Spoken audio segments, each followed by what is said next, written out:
Hello, talking about carbohydrates. So as the word carbohydrates kind of shows, it's carbohydrates are an organic macromolecule that contain carbon and then water. So carbohydrates are made up of carbon, hydrogen, and oxygen in a ratio of 1 to 2 to 1, or CH2O, and then that quantity N. There's two basic types. There's simple sugars, which include monosaccharides and disaccharides, and complex carbohydrates, which also are known as polysaccharides.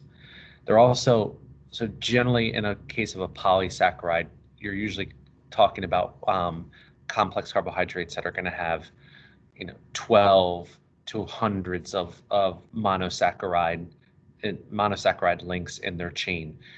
The ones that are going to be like 12 or smaller, but greater than 2, a lot of times are referred to as oligosaccharides. Oligo meaning some or few. Three main types of monosaccharides exist. All are part of this,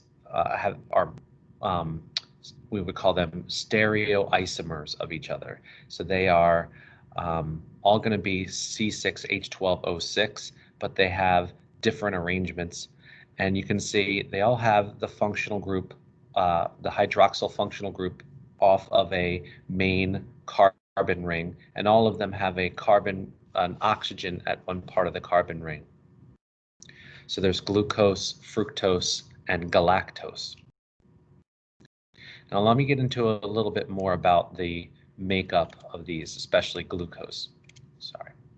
So glucose, first off, when you look at the chain of carbon and hydrogen, or the ring around it, oftentimes we number the carbons going from starting at the oxygen here and going in clockwise order. So this is carbon 1, carbon 2, carbon 3, carbon 4, carbon 5, carbon 6. And this is more of like a zoom in on what would be at carbon 6. So again, if you remember when we talked about how organic molecules look when we draw them, this corner there represents the carbon. Now, these are optical isomers of glucose. There's alpha glucose, where the hydroxyl group on carbon number 1 is going down, whereas in beta glucose, the hydroxyl group off of carbon number 1 is going up.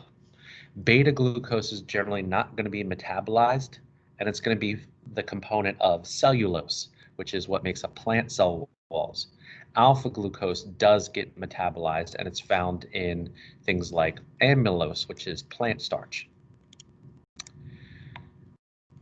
There are three main disaccharides, all have glucose as one of the two molecules in them, and then there's sucrose, which is glucose plus fructose, maltose, glucose plus glucose, and lactose, which is glucose plus galactose. And you can see how each of these go together. In evolutionary instances, things like sucrose, for example, are found in fruits and things like that. In part, they're there for storage of glucose, similar to how polysaccharides use it, but in other cases, they're used to entice other animals to eat it, in order to help to spread seeds and things like that.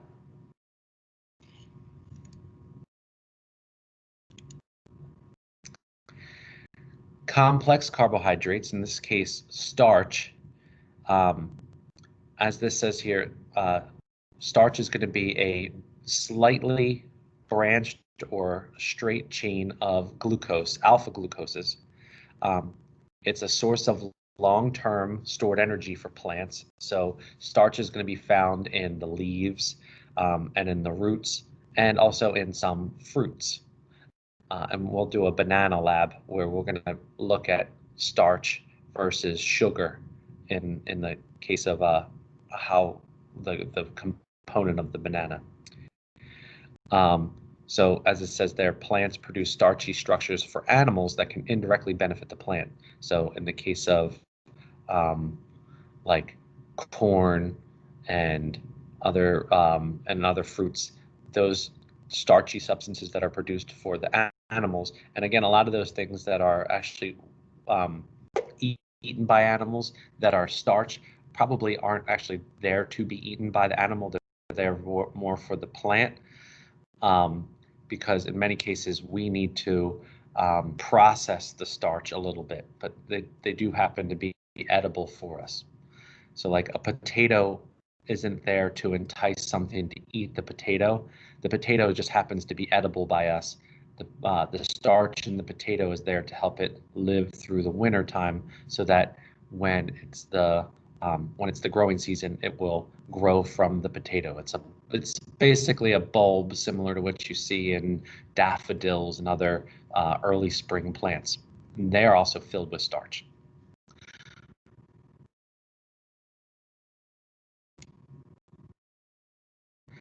And as this also says here for the evolutionary connection, it allows plants to survive when there's less optimal conditions for photosynthesis.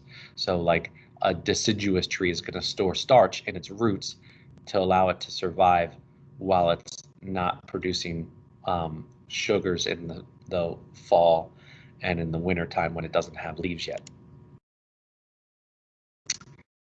Cellulose is made up of beta glucose chains, and they coil usually into fiber, as you see here. Um, they're indigestible by animals, although there are some bacteria that can break down beta glucose, and those animals that eat mostly plant fiber as their food source, like cows and other ungulates and termites, they're going to actually have bacteria living in their gut that are breaking them down.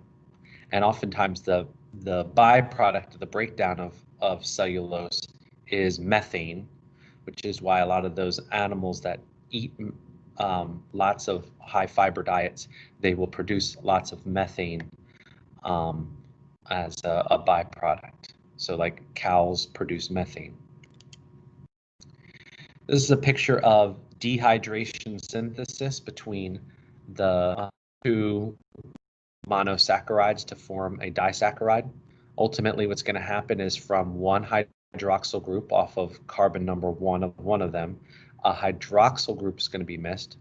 And then from hydrogen off of a hydroxyl group will be removed, so that what is left over is water. And what's going to form is a 1,4 bond, referring to this carbon 1 and this carbon 4, so it'll be a 1,4 bond, and it's actually called an ether linkage. So when dehydration synthesis occurs between two hydroxyl groups, an ether group is formed, because you'll see it's a carbon, oxygen, carbon. So carbon, oxygen, carbon, that's called an ether group.